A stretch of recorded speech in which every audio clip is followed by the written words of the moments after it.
Hey everyone, this is Julian from the Boundary Lab and taking my dog out for a walk. Haven't done this in a while. Videos. I walk my dog every day, but I haven't been taking videos when I walk the dog. But today I just want to give a shout out to Paul Weir, who said that he particularly looked out for videos that I did and walking a dog. So today I'm going to be talking about something extra to what I've been talking about a couple hours ago at the beginning of today, which was about the one. No, it was about like my ADD vlog, right? And I'm going to be talking about the 1% mentality in this video. So what is the 1% mentality? 1% mentality is actually, obviously there's 1%, there's 99%. That makes the whole 100% of people out there in the world. And there will be people out there, and you could be one of them, okay? You could be the 1% because you have ADHD or ADD. You could have like bipolar disorder. You could have anger management issues. You could be LGBT. Okay. You could be fat. You could be underweight, scrawny. Um, you may like something that's totally different from what your peers do. So basically, you're the 1% that everyone considers like outside of the norm and weird. Okay, because we're not like everyone else. Or we like different things. Well, everyone likes to shop, but we just like staying home and work. And do you know what? Today is actually my birthday, and today I had a great day. And for me, what is a great day? A great day is just to do my usual routine. You know, I'm a little bit of an oddball, um, because in birthdays past, I have always spent my birthdays fixing stuff. Like for instance, when I was into remote control cars, I was fixing on my cars all day. Uh, and during my tennis phase, I'll be out on the tennis court, my ball machine for a couple hours, and like there will be other times when I was like, when I first got my house, I'll be spring cleaning the house, and I'm just perfectly happy to do just that, perfectly antisocial, and as a matter of fact, if anyone had to take me away from doing what I set my mind on doing for that day, I would be pissed off and having a very miserable day. So today, no one actually tried to take me away from doing all the stuff that I planned to do. Today, I did I did like 3 videos. I monitored my ad campaigns. I sent out an email. I did 2 webinars. Okay, so it's a working birthday. I love it. Okay, and the celebration was having a double layered 1.5 pound burger. So that was the highlight of today. But and the other highlight was gonna be that I was gonna mow the lawn, but I didn't get to do that because I had to take uh, my cat to the vet for some strange um, hair loss underneath her armpits. I'm not sure what that was about. Turned out to be some kind of bacterial infection. So, anyways, coming back to the topic, okay, like um, I'm in the 1% for various reasons, and in this particular reason, like I have ADHD, a little bit of Asperger's.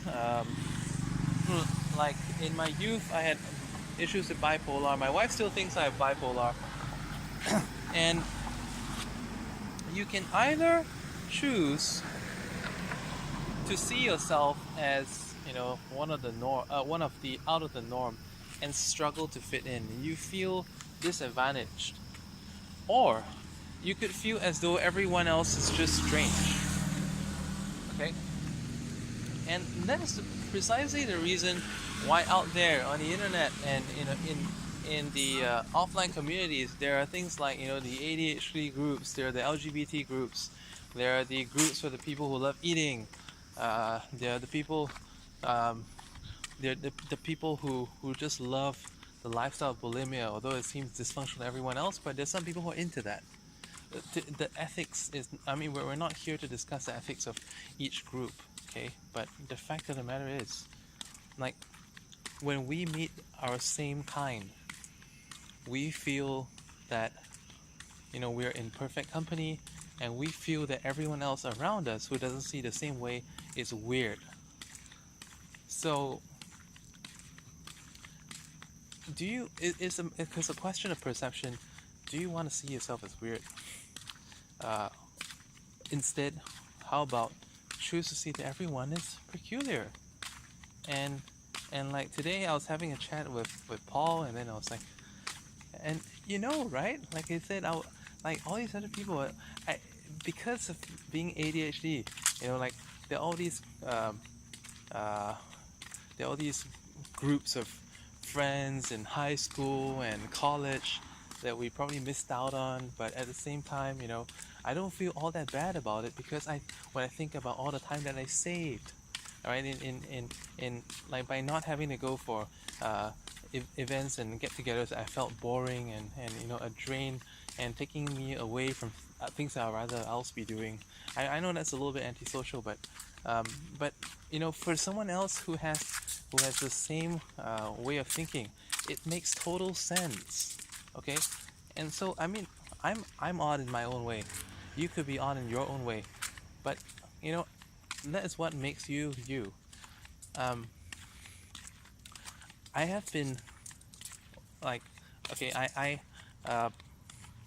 up to the point that I get help for or I got help for ADHD, and in fact I never actually it never occurred to me to get help until there were obviously like domestic problems, problems with understanding and all that.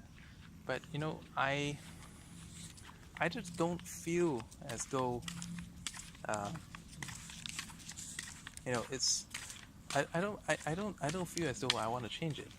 I love the way I am. I wouldn't have done a lot of the things that I've done in this lifetime. And if you think about it, you could search in your particular way that you're being that 1%. Okay, you go search. If it's LGBT, we'll just search into that. If it's like you're into a certain kind of a diet regime, or you're vegan, and everyone else is not. And if you look into that group, well, if you look into that community of yours, well, that's all the empowerment right there. And like many things in the world wouldn't have been the way it is if the people before you who have started these groups have decided to stop being themselves and to instead try to be one of the 99%. Okay, so do according to what you feel is your calling. Do what feels natural to you. A life is not worth living unless you feel that you're living it like yourself. That's what I want to leave you with. This is Julian from the Binary Lab. Just another vlog, signing out now.